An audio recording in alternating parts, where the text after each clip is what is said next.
তুমি বোঁদে খেয়েছো? হ্যাঁ, এই যে তুমি ক্রিমিনাল ওষুধ খেলে কালকে 200 টাকা দিয়ে, তারপরে তুমি বোঁদে খেয়েছো, মানে কোনো হিসেব নেই নিজের ফিজিক্সের প্রতি। হ্যাঁ, তুমি বোঁদে খেলে কি করে? তুমি বলতে পারতে আমি বোঁদে খাবো না, আমাকে নিমকি দে, না খেয়ে আবার বোঁদে খেলে কেন তুমি? আর তোমরা যেন বলি হয় তোমরা বোঁদে দিয়েছো, ওষুধের টাকাটা কি তোমরা দিয়েছো? আমি দিয়েছি। আর তোমার লজ্জা সরল বলে কিছু নেই। আমার না এইটা আবার কি, তুমি বোঁদে খেয়েছো?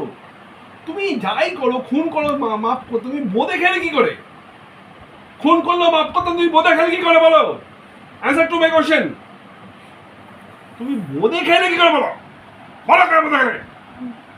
যে করো তোমার অ্যান্সার দিতে পারে, বোঁদে খেলে কি করে বলো? ক্রিমিনাল শুধু বার করো, সিকিউরিটি স্ট্রিপটা বার করো, ডক্টরকে ফোন করো, কম্পাউন্ডারকে ফোন করো, ডিসপেন্সারিতে ফোন করে, কেন তুমি বোঁদে খাচ্ছ? কেন তুমি বোঁদে খাবে? ঠিক আছে।